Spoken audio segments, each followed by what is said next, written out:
Well, I'm joined here in the Gherkin now by John Hawksworth, the Chief Economist of PricewaterhouseCoopers, and Anthony Skinner from Global Risk Analysts, Analysts, Maplecroft. Gentlemen, many thanks for coming in. Nice to see you.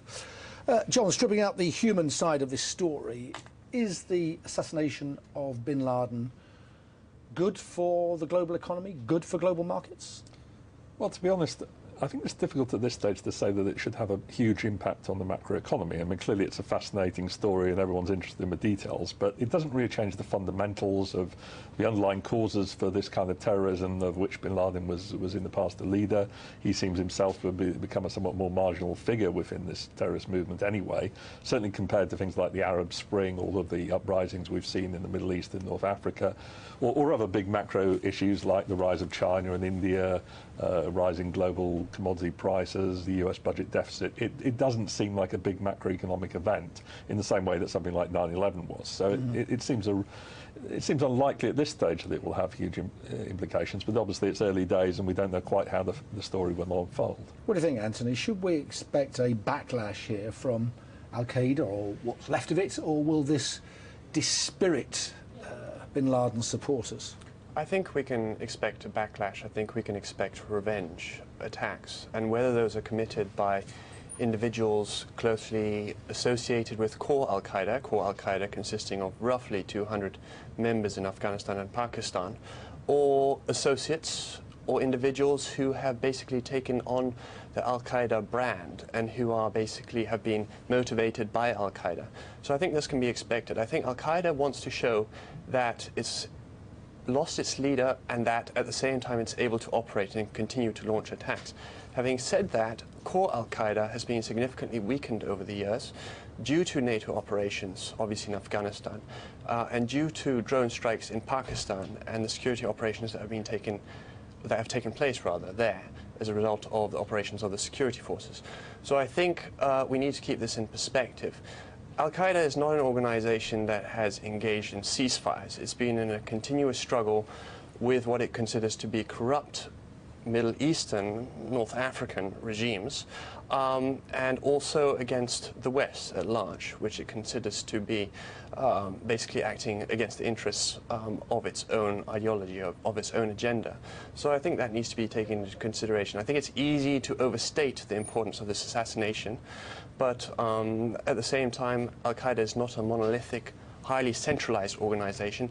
It is a network of strands. Through association, those who have closer contact with the core establishment and those who have very limited contact, and those individuals, for instance, who have tried to adopt the Al-Qaeda brand and who are acting pretty much independently, if not altogether independently. That's the point, isn't it, John, that over the last 10 years, I guess, we've become pretty much inured to the threats of terrorism and indeed the realities of terrorism, and markets have learned to take these things in their stride.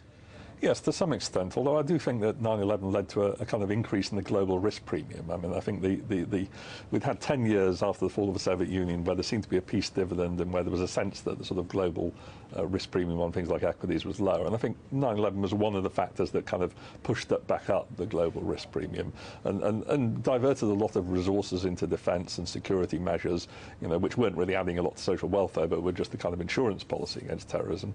And I don't see that expenditure having to be reduced immediately, because terrorism is still an issue, all of the underlying causes for it are still an issue, and the world is still, I think, not a particularly safe place from that perspective. So I don't see that changing the fundamentals of that in terms of the world still being a more risky place than it perhaps seemed, 15 years ago. Anthony, you talked about revenge attacks. Yes. What form will that revenge take? I mean, 9/11 clearly was very sophisticated. Yes.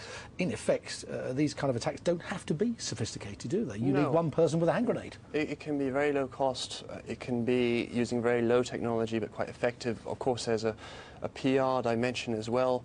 There's a psychological impact, which is very important. The media, exploiting the media in order to get coverage of attacks. And the attacks, as we all know, is not confined to the MENA region, Middle East and North Africa. Of course, it's a global risk that affects all of us. But I should really point out that Al-Qaeda, I believe, is concerned by events in the Middle East and North Africa region. because this could jeopardize potential support, potential recruits, because you have populations who have been frustrated because they've been oppressed over the years, who have had no outlet to actually vent. And so one of the factors, I should say one rather than all of the factors, of course, that have accounted for militancy and radicalism has been frustration because of the status quo, because of the lack of economic means, and because of the oppression. So if you see this transformation taking place in the MENA region, Al-Qaeda is losing one of its key planks in order to establish support for itself. Having said that, at the same time, of course, when we look at Libya, we see that there's massive unrest, insecurity, and Al-Qaeda fills vacuums. So there's been a lot of talk, a lot of coverage of Al-Qaeda stepping into the fold there, and also Yemen, there's been a long-standing threat posed by Al-Qaeda there, and if Saleh actually is forced to bow out and the country manages, or I should say that it actually fragments, then the risk is that much greater. Anthony Skinner, John Hawksworth, many thanks for coming in, and thanks for your patience there after that press conference at the White House.